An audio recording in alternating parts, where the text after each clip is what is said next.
Dr. Kizza Besigye ne munywanyi we Haji Obed Utale Kamulege abakwatibwa okuva mu ggwanga ly'e Kenya gye baali bagenyiwaddeko ne bazzibwa kuno era nga ku Lwokusatu baasimbibwa mu kkooti y'amagye e Makindye ne baggulwako emisango 4 omuli n'okusangibwa n'emmundu 2 ekika kya pisito mu bumenyi bw'amateeka.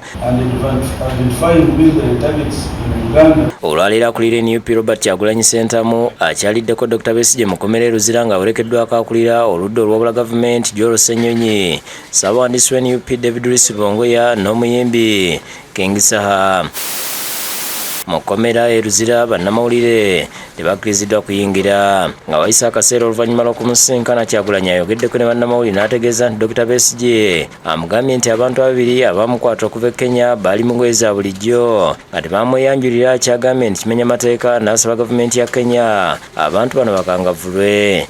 Tewali we bakonye mu passport ye nti avudde Kenya aze Uganda kwegamba mu bufunze Dr. Besigye ali mu Uganda mu bumenyi bw'amateeka.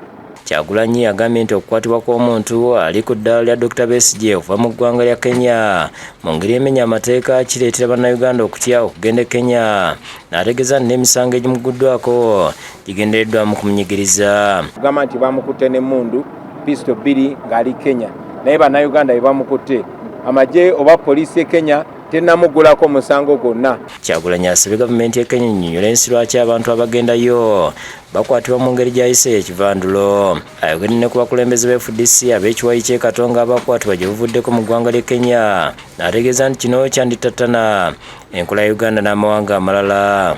Naye ate okukikola omuntu ali ku levo ya Dr. Kizza Besigye kyongera otulaga nti tetuli safe, ffenna tuli mu buzibu era tulina okulwana ennyo okulaba ng'ensi yaffe eterera. Kyagulanyi yeegatiddwako aba Uganda Law Society abavumiridde ekyokuwozesa Besigye ne Lutale mu kkooti y'amagye ate nga bantu ba bulijjo. Bagamba nti omuntu yenna okukwatibwa okuva mu ggwanga eddala waliwo amateeka agagobererwa era nga bagalambuludde omulina okusooka okuwandiikira Ssaabalamuzi w'eggwanga eryo. Nti okusaba okwo ogamba nti oba ali mu Kenya, minisita oba omuntu ali eyo nga diplomat mu ggwanga eryo alina okusaba kkooti eyeeyo nti waveeyo omulamuzi w'ensi eyo wa magistrate ateekeko akkirize nti okusaba kuno kubadde kutuufu, aweereze kye tuyita warrant oba ekibalwa kye bakuntumye. James Magala, Nshamshad Narujja bakusakidde gwino ku Lwabukedde TV.